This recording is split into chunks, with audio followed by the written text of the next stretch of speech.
Avant, traditionnellement, les États côtiers avaient, fin 19e, début 20e, des eaux territoriales entre 6 et 12 nautiques. Mais entre ces eaux territoriales, bon, il y avait ce qu'on appelle la pleine mer et tout le monde y allait. Après, quand il y a eu dans les années 80 l'extension aux zones économiques, donc après il y a eu la mise en commun des zones économiques au niveau européen, je dirais, en fonction de ce que l'on a appelé les droits historiques, toutes les flottilles avaient la liberté d'aller chez les uns et chez les autres. Donc nous, Européens, parce qu'il y a Français, mais les plus impactés, c'est quand même les Hollandais, les Danois, hein, qui sont encore plus présents que nous dans les eaux britanniques. Eh bien, effectivement, si du jour au lendemain, il y a une frontière et qu'on n'a plus le droit de la franchir, ben, je peux vous dire que ça fait très mal.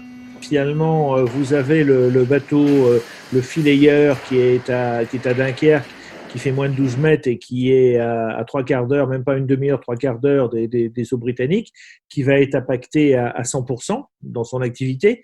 Et puis, vous allez avoir le chalutier qui fait 60 à 80 mètres aussi, qui a l'habitude de pêcher du pélagique dans les eaux britanniques, qui va être impacté. Donc, il y a un impact sur les navires en fonction de leur métier, de la zone qu'ils fréquentent. Et les plus impactés, c'est les pêcheurs des Hauts-de-France, Normandie et Bretagne. Il y en a qui pêchent quasiment à 100% dans les eaux britanniques. Certains qui pêchent la Baudroie, par exemple, la Lotte, ils sont à 100%.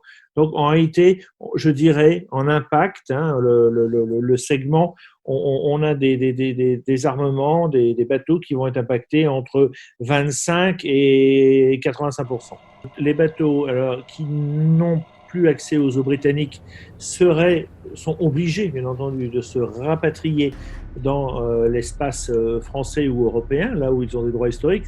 Simplement, on a une politique commune de la pêche qui est basée un peu, je vais faire très très court parce que c'est compliqué, mais un peu sur des usages, c'est-à-dire c'est un peu comme à terre, vous savez, quand vous avez des droits de servitude, parce que vous passez régulièrement à un tel endroit. En mer, c'est un peu ça, c'est-à-dire que vous avez entretenu vos antériorités, vos droits historiques, que parce que vous avez fréquenté et pêché cette zone. Or, ces bateaux qui n'ont plus d'activité ou qu'une activité partielle dans les eaux françaises, eh bien, ne sont pas forcément en capacité juridique de pouvoir pêcher.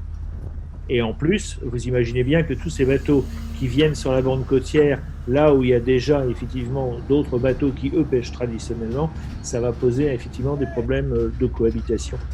Alors l'autre sujet aussi qui est difficile, c'est que ce repli dans les eaux territoriales françaises, enfin dans la zone économique française plus exactement, et éventuellement dans les eaux territoriales, hein, c'est que depuis 30 ans, il y a de nouveaux usages qui se sont implantés.